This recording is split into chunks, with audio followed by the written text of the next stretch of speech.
Very good evening to all of you, my friends, well wishers, and everyone who look forward to our program once again. Welcome. It's Thursday, October 9, and it's one day after the birthday. Dr. Richard, welcome. Good afternoon. Good afternoon. Thanks for the invite. Yeah. Always welcome. Always welcome. Uh, I want to talk about a couple of things today that are not health related, that may be good advice for someone in Guyana.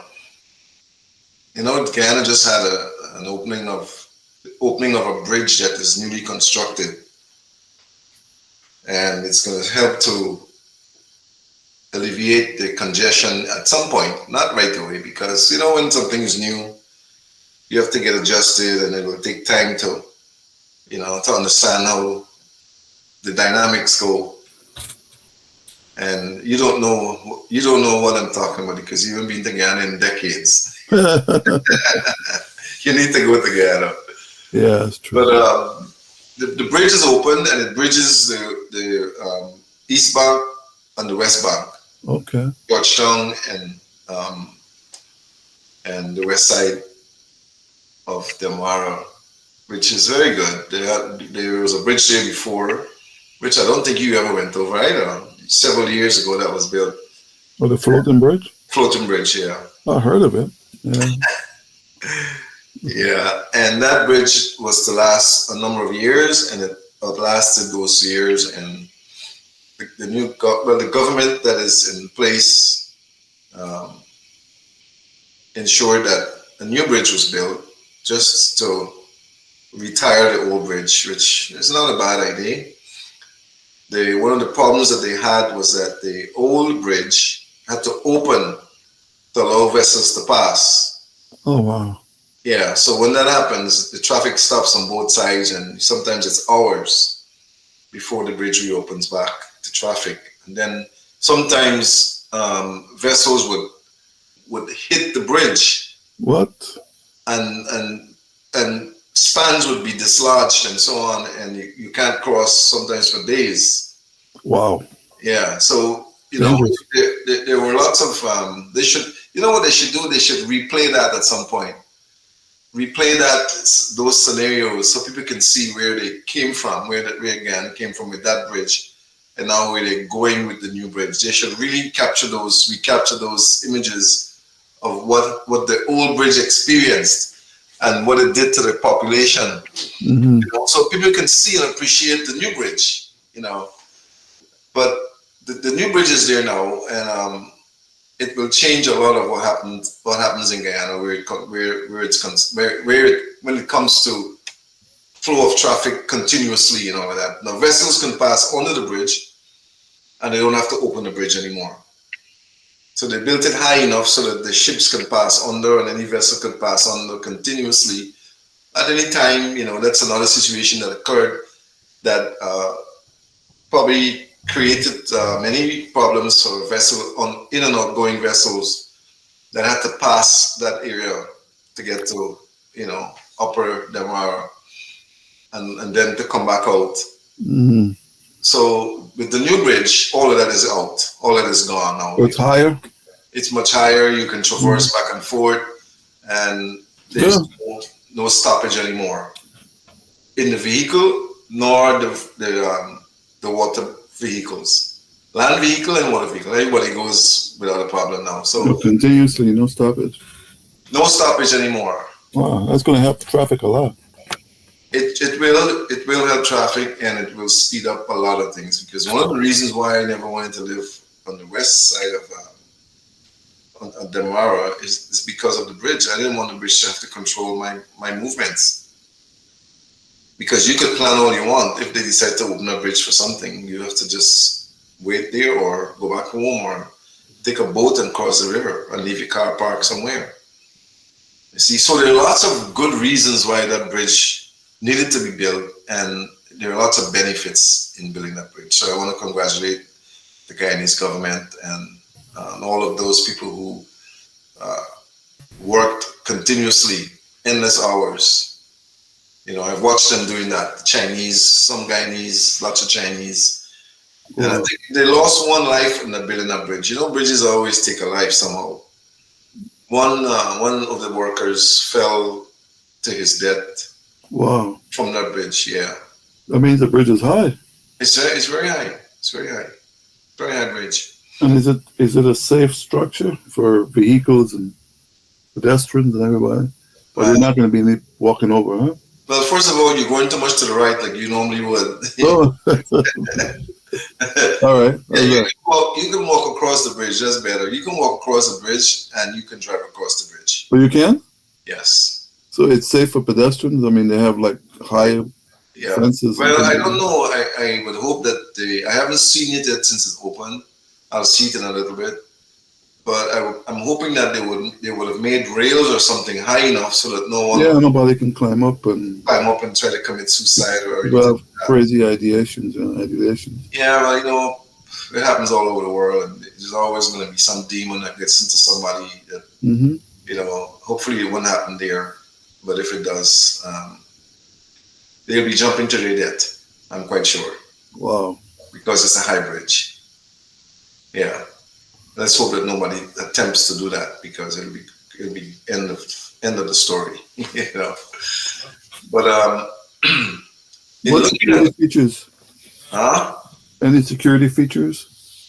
Well, I don't know. I haven't seen it like I said, but I'm hoping that they would have considered a lot of things I'm pretty sure they would.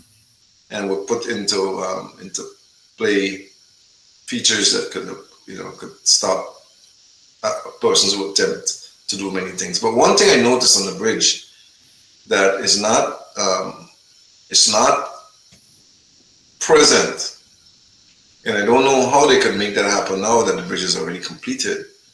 I didn't observe any area on the bridge where if a vehicle breaks down, that you can tow them to that area until the bridge is cleared or they get it restarted to drive again.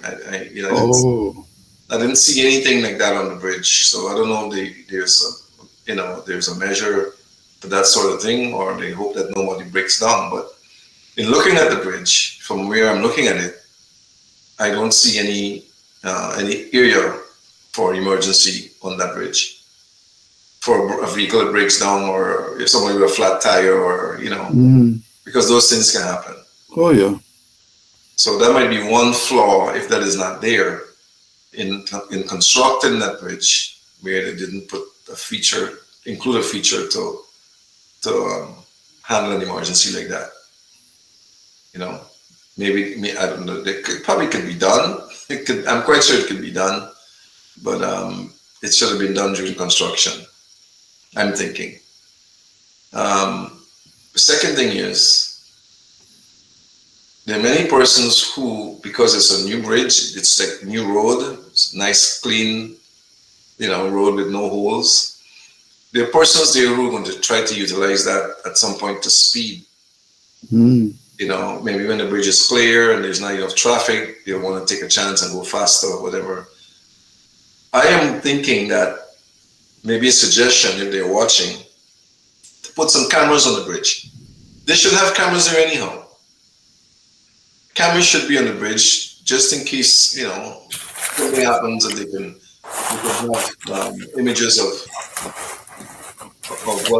what took place. So I think they should put cameras on the bridge, not only for the security reason of identifying some flaw or some act that somebody might commit, but they should put cameras on the bridge to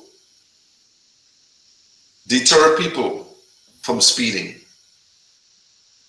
In other words, if the cameras are there, and they have cameras in Guyana where they pick you up and they send you a ticket in the mail, right? They should do the same thing on the bridge on both sides. And that is one way of the authorities generating funds for that bridge, because there's no tolls. You cross the bridge free. Well, that's a good idea, but I'm pretty sure they probably already have a brigade who's going to be working on that bridge. Um, police officers or whoever else. They I'm might, pretty sure. but the camera system is automatic. You don't need Yeah, a police officer. Once that camera is up there, you record the license plate. If they're speeding, they're going over so many miles over the speed limit. You record them and you send a ticket to the mail. You know, or meet them right as they get off the bridge. that could happen too. Oh yeah, that's what they do in a lot of places. They don't waste time. Yeah. If you're doing it, especially if you're doing some severe violations, somebody's waiting for you on the other end. Yeah, they can put that in place. Yeah. That is one suggestion that two suggestions that they have there now. Mhm. And the next one is the vehicles that carry serious weight on the bridge. Yeah. I saw that they had a discussion maybe yesterday or this morning regarding that situation. But what they need to do is every vehicle, every truck, lorry They need to weigh them. that crosses that bridge, they need to go on a scale, Yeah. and the weight needs to be recorded and they should go free as long as the weight does not surpass an amount that is established. Yeah. Because never mind what structure you put up in any way, there's always a weight bearing factor. It's Yeah. Weight limitation. weight. Yeah. And they should have a scale set on both sides of the bridge that vehicles will have to, with extra weight, will have to go through to record their weights. And if they have excess weight, then they cannot cross the bridge. They shouldn't be allowed to cross the bridge with excess weight. If it once it's over what is mandated, they should be made to go back where they come from and take off that load, or take the load off before they cross the bridge, one way or another. And they should enforce that seriously, because let's just suggest that this vehicle that's going across that bridge that has no area for an emergency is to have a mechanical problem, Mhm. and he's stuck on the bridge. What are you going to do? This is a big truck, a big lorry or a truck with sand maybe or stone or something that, you know, he's on the bridge there and he can't move. Well, how do you deal with that? You got to get to a truck and you got to pull him off and all sorts of things. So the other thing that I want to suggest is that the bridge should have a tow truck that is designated for the bridge. So if someone is disabled in their vehicle, that tow truck is put into force, and the person pays a fee for that towing to occur. This is all ideas that can generate revenue and that can keep the bridge moving, keep the people moving on the bridge. If there is no tow truck assigned to the bridge, you've got to call a tow truck from wherever it is. So the bridge need to have a tow truck assigned to it. Mm-hmm. The driver that works on the bridge there somewhere, that is to be called upon in the case of, it might not happen every day, but when it happens, it can create a lot of problems. Is there a cost to go over the bridge? No, it's free. Wow. Yeah, it's free. It's no the government announced that since last year or early last year that the bridge will be free. No payment from anyone to cross the bridge. Well, if they were to leave that as it is, it's not a bad idea for the consumers or for the persons who are crossing the bridge, but they can generate revenue from that same bridge by enforcing laws, by putting mechanisms in place like the tow truck. And if somebody has to be towed, they got to pay a fee of some sort, whether it's 25,000 or 30,000 or whatever it is that is placed on that. And those trucks and lorries that are carrying a certain amount of weight, if they have any weight beyond that capacity that's established, they can't cross the bridge. Don't allow them to cross the bridge, because that could become a hindrance. That could become a situation that can create a lot of problems. Potential hazards, problems. Yeah. I have no suggestions, but I'll relay them back. I'll relay them along as time goes by for the bridge, because let me say this. I mean, even though the the fact is that you're not going to pay to cross the bridge. It doesn't mean that the bridge cannot generate revenue. Use of the bridge, you say you have to pay or you don't have to pay? you don't have to pay. Oh, you don't have to pay. No, Oh, and wow. half of you is showing again. I don't know why you're going on one side. Well, I'm comfortable. You're drifting on one side all the time. Yeah. Yeah. Oh, It's free to cross the bridge. That's it. how many lanes? It's 4 lanes, 2 lanes going and 2 lanes coming. Is there a partition between the two? Yeah. Okay. There better be. Yeah. I mean, I'm looking. Yeah, they had to have had a partition, definitely. That's good. So traffic is going in one direction either way. Yeah, That's safer. Yeah. much safer. The other bridge that was there, the older bridge, it was only 2 lanes, Oh wow. and there were no partitions. Oh wow. But they never really had any major accidents with vehicles that I can Oh okay. recall. So because the bridge has a speed limit, there are speed limit, and most people obey the speed limit. But there's always, at some point, going to be someone who thinks that they can outsmart people, and they can, or if there's an emergency. The other thing is that I don't know how they factor in if they put signs up that has to notify the people who are driving. Mm-hmm. That if there's an emergency, like a fire vehicle trying to get across the bridge, or ambulance, or a police car, or something trying to get over for some reason, not just because not because you're a police car, you put on the side, we don't want to go over the bridge. But if there is an emergency, designated emergency, how do you handle that with that bridge? Are there signs up there to tell people if there's an emergency vehicle coming, that they pull over on one side or slow down and pull over? They need to. There's no third lane. There's no soft shoulder. No, Oh wow. no, not so soft. Oh. Not so soft. So they need to put something in place for an Emergency vehicles. vehicle. Yeah, Mm-hmm. yeah. So that people will realize that, or they have to follow that protocol. Whatever it is that's established, they need to put something in place to allow emergency vehicles to pass, because the person in the vehicle could be somebody's child that's in the vehicle, or somebody's parent, or somebody's brother that's driving over the same bridge, and if they don't get where they need to go fast enough, they could have a problem. I'm pretty sure they have digital signage. I mean, we live in a high-tech age, so I'm pretty sure there's no digital boards and things like that. Cameras, monitors, indicating. I didn't go over the bridge, like I said, but Okay. I don't know if there's a digital.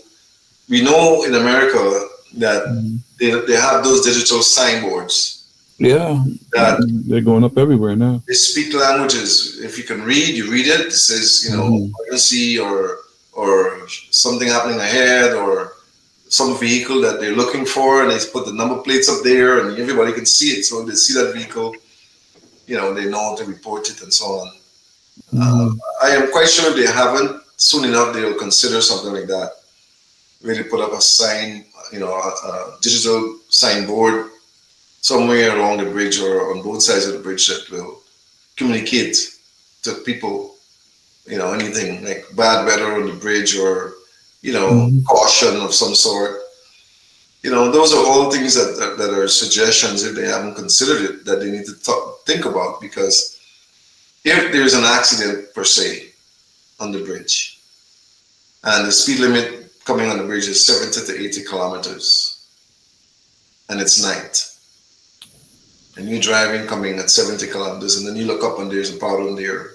There's no sign. I don't know if there is one, but they should have some digital board there that blinks or something that says caution, accident ahead, slow down, emergency vehicle ahead, or something like that. They should have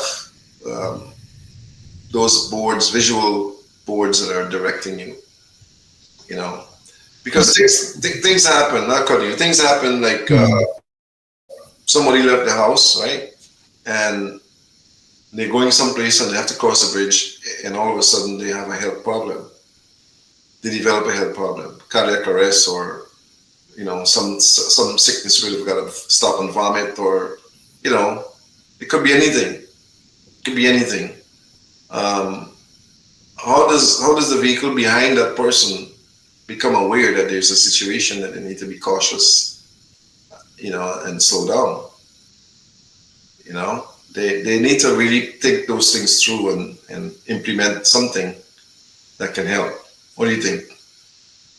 Well, I mean, they should have. I think.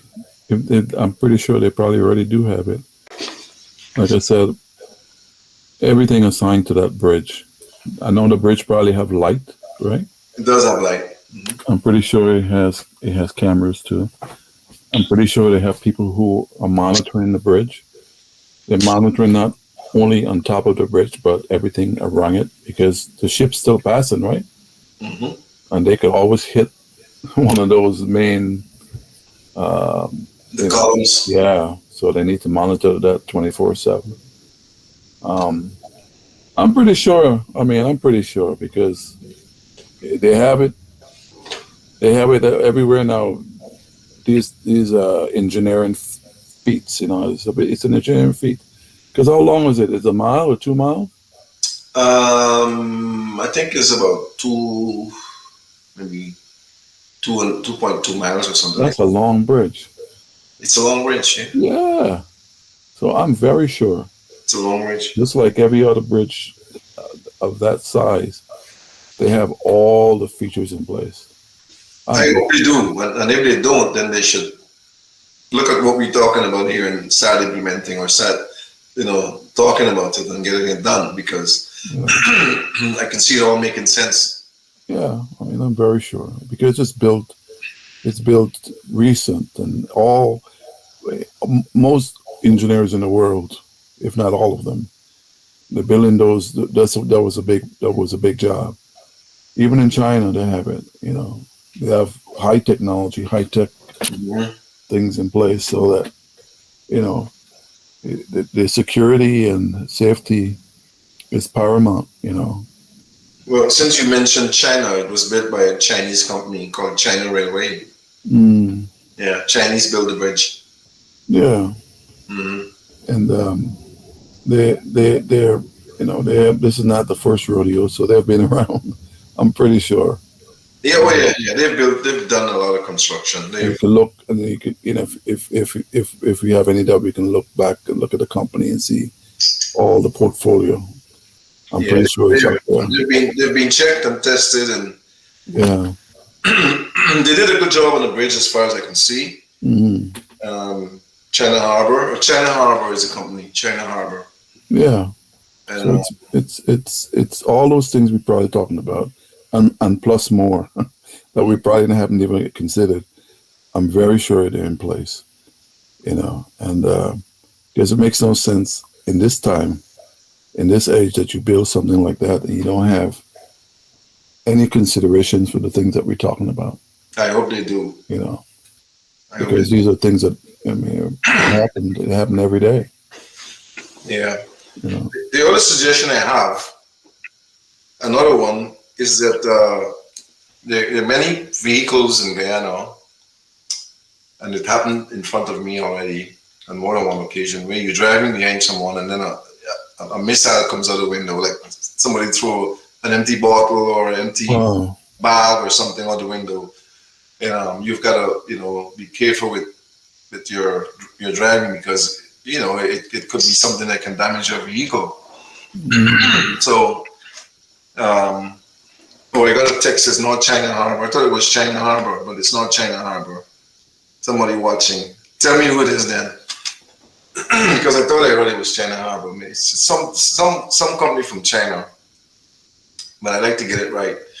But I think one of the things that they need to do also with the cameras is to keep an eye out for people who throw those missiles out of their windows Mm. and penalize them. If you have a recording of someone who does that, there should be a fine. there should be a fine for littering, number one, and a fine for endangering an oncoming vehicle.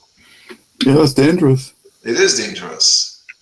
It is dangerous. So the cameras can really assist in curbing a lot of bad habits too.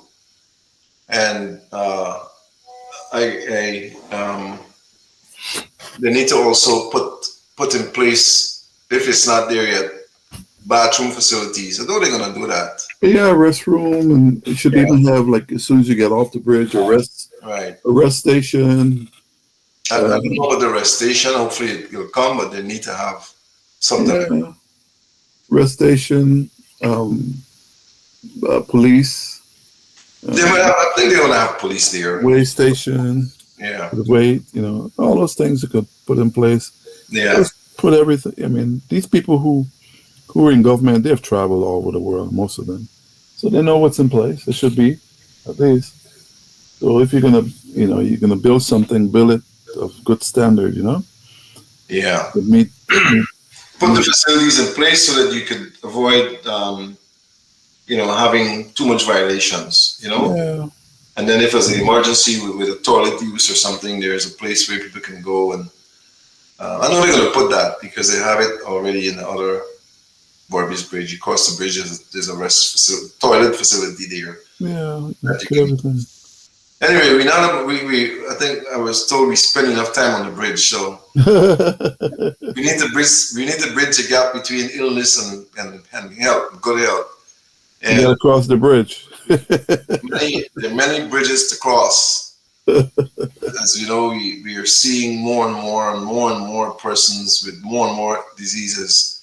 And talking about diseases, I got a bulletin today where it was said that the coronavirus in a major part of our state in America, they're being mandated to wear masks again. That's, I don't know. The information didn't get up. Masks cannot stop viruses. The viruses are smaller than the oxygen molecule that goes through the mask. If you can breathe through a mask, you're inhaling everything that's in the air. Yeah. So I don't know. It's the information, and people need to go and look at and some of these states need to go and look at they had a hearing on all that happened during the coronavirus. The utilization of masks was also heard, and it's utter foolishness to think that a mask can stop a virus or anything else. It's not. You said follow the science. It's not scientific. Even scientists who are epidemiologists and biologists and microbiologists, virologists, they are bewildered that people are thinking that this mask can stop a virus. As a matter of fact, those who wore the mask outnumbered a lot of those in the data with the CDC who succumbed to coronavirus. Plus the obstruction of having something on there preventing you from actually taking in proper air, create other problems in the lungs too. So, it's, I don't know. I don't know what happened with information. Information, it's out there, but people are not really utilizing it. Everybody has, like Dr. Fauci said, and he admitted it. Well, initially, the mask is not going to stop the virus, but if it makes you feel good and it makes you feel secure, then you can do it. And that's where he left that. But all the research shows that it's a fallacy. To think that. So I don't know. So somebody they're gonna deal with that probably again, because it was dealt with during the hearings on the Capitol Hill about the coronavirus. They just said they don't understand why people are doing that. To begin with, it didn't stop the spread of coronavirus. None of the things that they put in place stop the spread of it. You know, even now the spread is the same. Coronavirus never went anywhere. It never went, never left, never went anywhere. It's like it's a flu virus, so it is exactly. It will have a season where it is dominant, and then it never goes. Exactly. Just kind of but although I heard what you said, I wear a mask, and I just don't wear the mask for coronavirus. I wear the mask because if someone has pneumonia, bronchitis, or TB or something, and they sneeze around me, or if somebody's in the plane and they sneeze around me, I might not be able to stop the virus, but I stop the saliva well, yeah, from getting into my face, or if you sit next to them and they're sneezing, because I watched an article, and I think it can be Googled, that if you're on a plane, and I travel a lot, someone sneezes, how far that the matter that comes out of their mouth goes, and how fast it travels. I don't only wear it because of a coronavirus situation. I wear it to protect me from many other things. Like for instance, if you go someplace and you have an allergy to dust, that mask will protect you. Yeah. You don't know when that will happen, so that's right. I suggest that it be worn to because of those factors, not just the coronavirus, but there are other factors that a proper mask will stop. Understandable. I mean, if dust particles and other allergens are larger than oxygen. Exactly. And it wouldn't be able to go through, but it'll be in the fabric of the mask. Right. Exactly. So if you use a mask, I see people doing all sorts of things. They're wearing a mask, and then when it's time to eat, they take it up. They're eating. You have to eat. Put it down. Sometimes they wipe the knot with it. I never did that. What in the world? I never did that one. I'm like, look at this. Yeah. So the mask has its positives and it has its negatives. Yeah. And I just wear it because of all the positives that are out there. And I understand if you have an allergic and allergic reaction to dust and there are a lot of people who have allergies and they don't really know. Yeah. Have allergies. And I mean, listen, if anybody want to wear it, that's fine. It doesn't bother me. It is not. It's not scientific. Like they finally came out and said, but if it makes you feel secure in wearing it, well, just wear it. Yeah, wear it. Yeah, if you have allergies or you have problems with pollen and dust and all that, those particles are larger particles. They'll be stopped. And you can wear, right. You wear a large, the I think it's a 3M brand. Yeah. Yeah, the N95. N95, 3M brand. It's good. I mean, it works. It works for me when I'm doing the yard. Oh yeah, with a whole lot of dust. Of course, yeah. Or grass, right? Things like that. So it's more than just. And I tell people all the time, if someone questions you about the mask you're wearing, you just let them know I'm wearing it for more things than you can imagine. I'm not wearing it because of what you think. I'm wearing it because of what I think. Yeah, and if the person is sick and they're sneezing a lot, I prefer for them put the mask on so you can sneeze. If we were to look at things in a from the medical standpoint, I've never hardly seen a surgeon go into the operating theater without the mask. Yeah, and the thing is, initially, the mask is actually to protect the patient that he's working on. Right. So because things can people saliva or whatever may come out from that person. So the mask has its place and it has its purpose, and we don't know what it will stop, but it helps. For me, it helps. It may not help, but It does help me because something funny. Um, if I don't wear a mask on a plane, somehow I feel like I'm not secure. I feel like I'm violating myself because when Well, you sneeze behind me or in front of me, mhm. I feel like I should have had the mask on. Yeah. And the thing is, with viruses, especially coronavirus, especially and other viruses, Haemophilus and all these different other viruses. A lot of times, even though they're airborne, a lot of times they are on objects. They go on, say, on seats that you're sitting on, Oh yeah. tables that you're touching, Yeah. and that's where people pick up. Even though the lifespans are short, Yeah, if yeah, if you dare within that period, then you're open to contracting whatever it is. yeah, and that's the reason why years ago I remember when HIV came out, and you were traveling from America to anywhere in the Caribbean, because I run out of time. I did a lot of traveling, and I used to get annoyed because of this simple reason.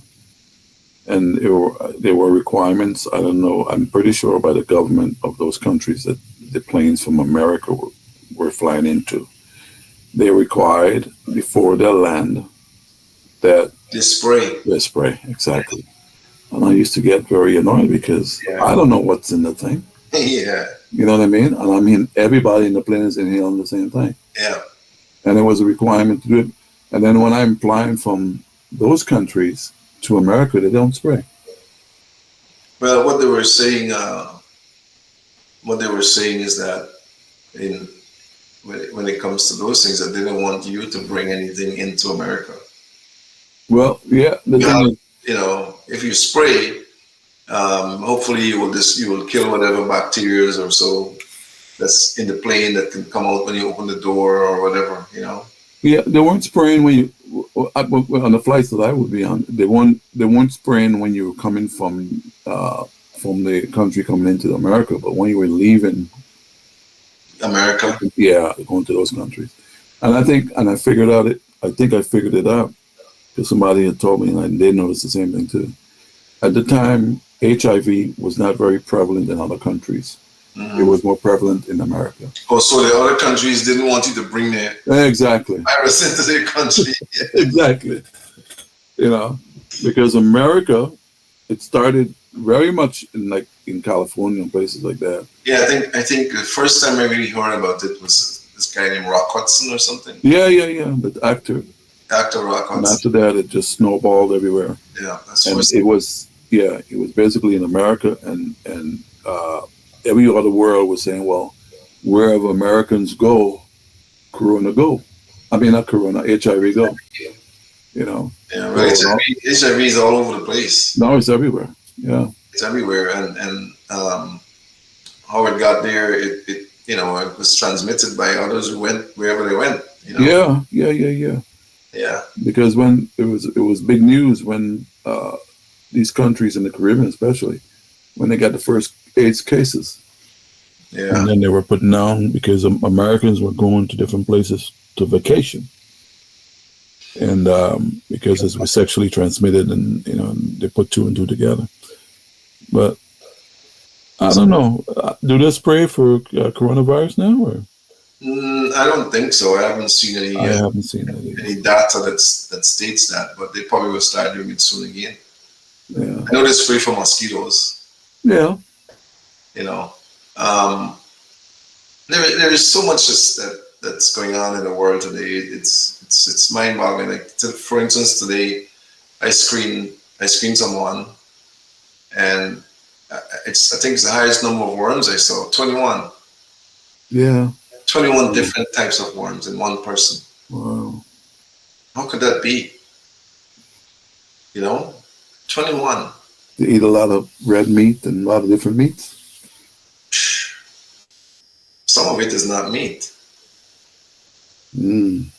I don't know why it is becoming more and more concerning because many persons are being diagnosed with conditions that exclude the infestation of parasites. Mm. It's not factored into the diagnoses, And I know for a fact that there are worms that can multiply like crazy. Oh yeah. 300,000 eggs per day for a year. You think about someone doing that in you, and you have others that are doing similar things. And these worms nest inside of you. They eat, mess, and multiply inside of your body. Yeah. And as I was using a demonstration of their nesting to one of my patients who had a lot of worms of that type. And it looks like when you're knitting, when women are knitting, they have this ball of wool that it grows out, and it's kind of intertwined around it. And if you take an image, if you take an X-ray of a person with a nest of worms like that, it will look like a tumor. Yeah. Yeah. And I'm quite sure that we, and I've seen it in our diagnosis too, that when you think it's a tumor, it's a nest of worms. Yeah. Because they've been in there so long, multiplying, and they're living at one big family, and they keep multiplying all the time, and they're feeding on a certain area on a certain organ, and they live there and they keep multiplying right there, and they're messing everything right there. So I don't think people think about those things, that they eat, mess, and multiply all inside of the body. Oh yeah. They're not coming out to do anything and go back in. So I think that more emphasis need to be placed on parasitical infections. We need to get the physicians to look into that and factor in the diagnosis. But then again, the screening methods that they use to determine the parasitical infection is outdated pretty much. They can't see what you're seeing. They can't see what we see. Yeah. So when a person goes to their regular physician and they would say, doc, I came from this place today in Kitty, and they found all these worms inside of me. They're going to say, oh, that's nonsense. There's no way you can have one person and have all those worms and this. But yet still, people are dying every day from same parasitical infections. Yeah. They have people who are losing their vision. There are people who have tumors in their heads that are formed or are there as a result of these same worms nesting, even in the brain. And those factors are not considered. So when a person goes, like we had that, someone was told this today, that the doctor told them that they must go home because there's nothing else they can do for them. Wow. Yeah. Go home and just, I guess you wait to die because nothing else we can do. I was told by someone today, just today. I couldn't do that. I couldn't tell anyone, go home and wait to die. I don't have the heart to tell them that. I believe that you should fight until you can't fight anymore. Fight for survival, fight for your life. And persons are still beating us up about the recommendations regarding their dietary restrictions. And they seem to forget, and I know we tell them all the time, that these recommendations are not from us. They are made for you based on what is wrong with you. And we don't decide what is wrong with you. Yep, your body's telling you. So why can't you make your judgment? Oh, but doc, there is nothing I can eat. Oh, come on. What do you mean there's nothing you can eat? The list that you have doesn't comprise of all the foods that are available. That's right. So people need to become more conscious and more creative in their kitchen habits and not just rely on the basic things that are getting them sick. You cannot continue to do what's getting you sick and expect to get better. It will never work. It will never work. How can you keep hitting your head on the post and expect that one day that post is going to fall down? you know, or that post is going to say, come out and put a hand out there and stop you from hitting your head on the post. If you want to, it's not going to happen. You got to stop hitting your head on the post, or you will end up falling down, with some vessel broke in your head. Oh, you could get a concussion, and you can when you get a concussion, you're knocked out. You can see anything or hear anything, believe anything. Yeah. I don't know when people are going to get it. If you keep doing the same thing all the time, you're not going to get different results. No. It's not going to happen. Yeah, that's what it is. I mean, you have to do something totally different, and they have to take the advice seriously, because we're not the ones that are telling you that you can't eat this and can't eat that. I tell people, and I may sound, redundant in everything I'm saying. I say, well, we are not the one telling you not to eat it. This is a recommendation from your body. Mm-hmm. Now, if you want to hear it and believe it, I want to follow it. It's up to you. I can only tell you what it's saying. But if you want to get better, I would follow it, because everything you've done thus far has brought you right here before me. Yeah. You were eating all these different things, and all these different things that you shouldn't eat. That's why you're in this situation, So if you want to stay in it, it's up to you. I mean, you have the choice. You're a free moral agent. You can decide to follow what is told you, or you can follow it to get better. I think there's some people who give up, but I know that there's some people who give up, and they just don't want to fight anymore. And these are young people. Yeah. They just accept, and they just say, okay, I'll just wait until that time comes. It's sad. Yeah. It really is sad. It happens, and people get exhausted because they've gone everywhere, and the condition is still the same. Nothing has changed, and they get hopeless. Yeah, they become hopeless. And when you're hopeless, you have no hope. People could be telling you something that is it's beneficial, but you believe you have exhausted all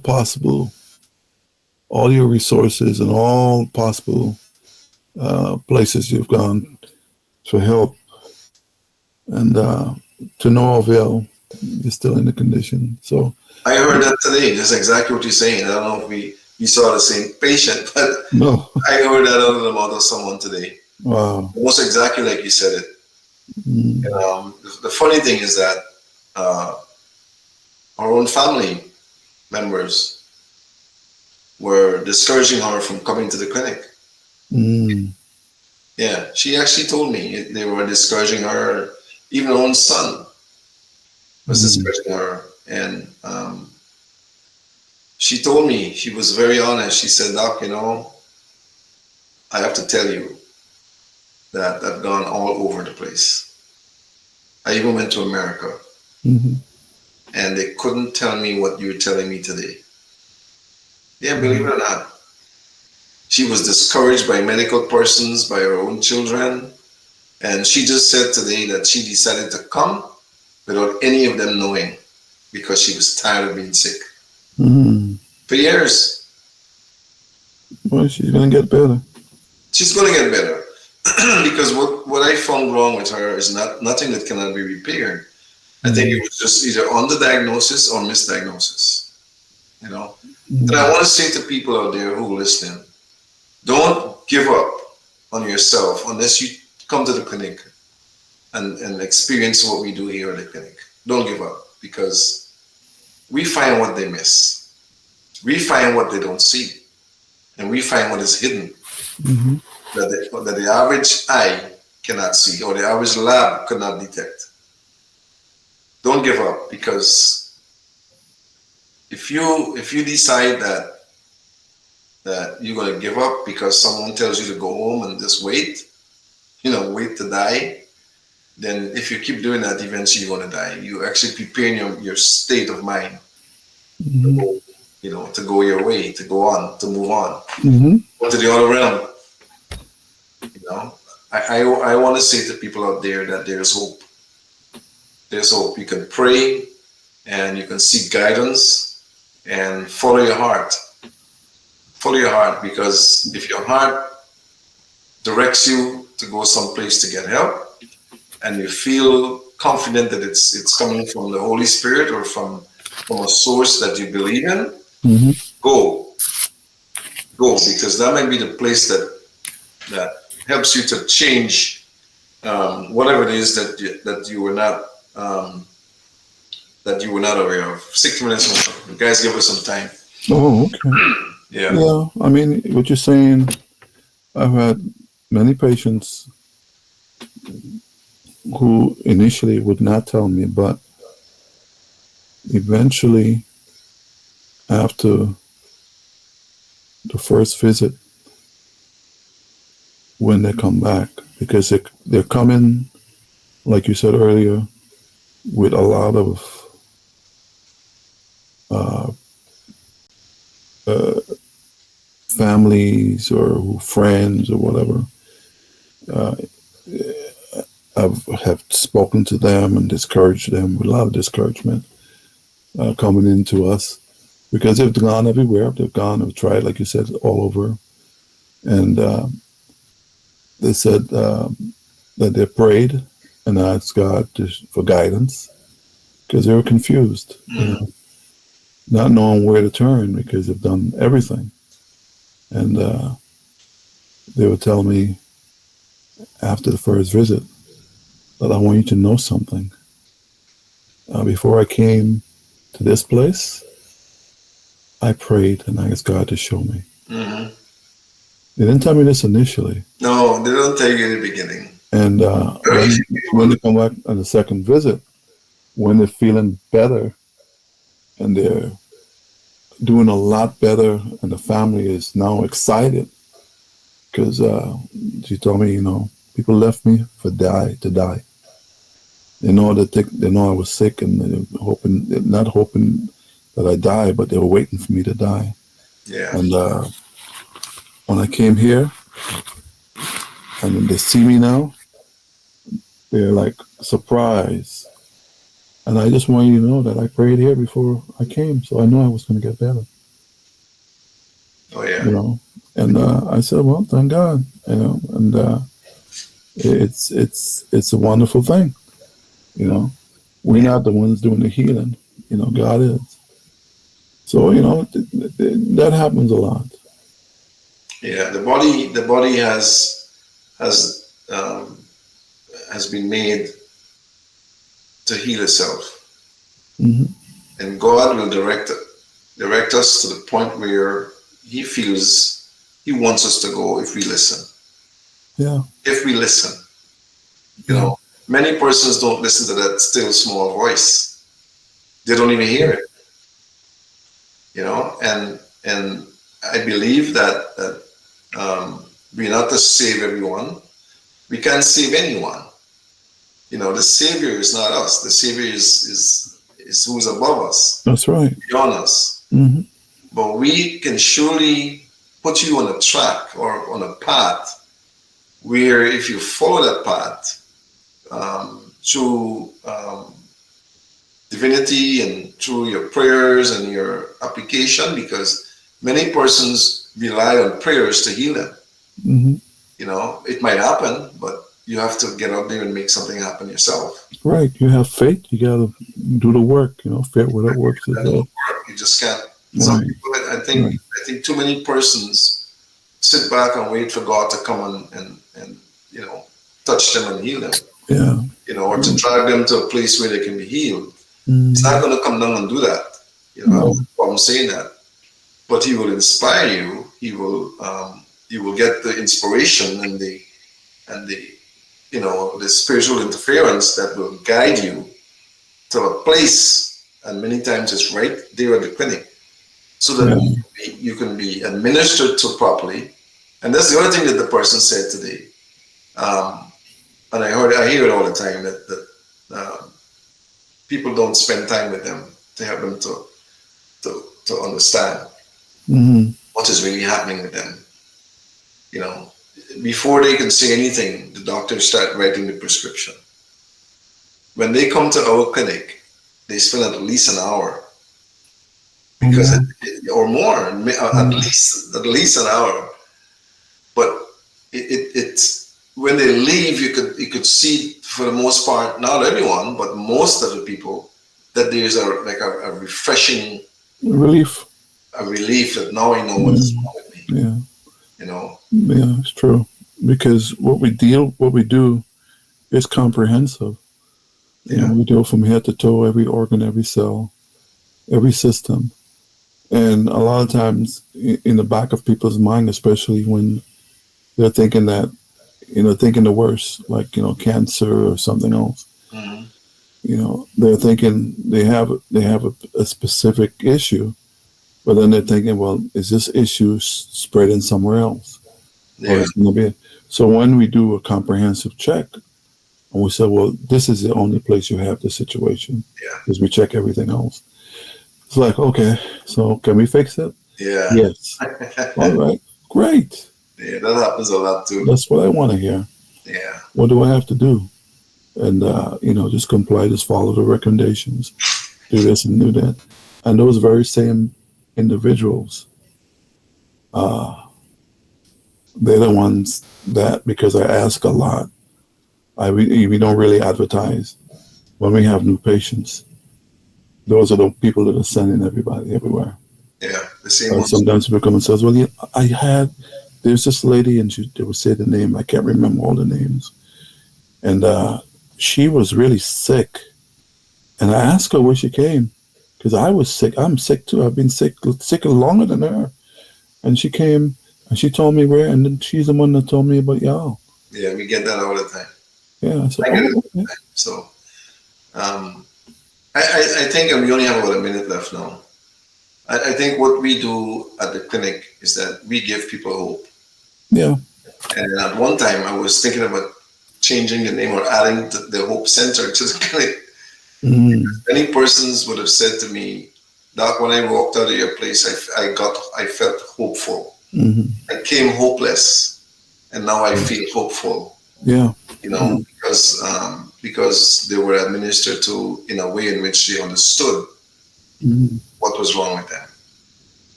So keep doing the good work, Dr. Richard. Yeah, you do the same thing, just following after you.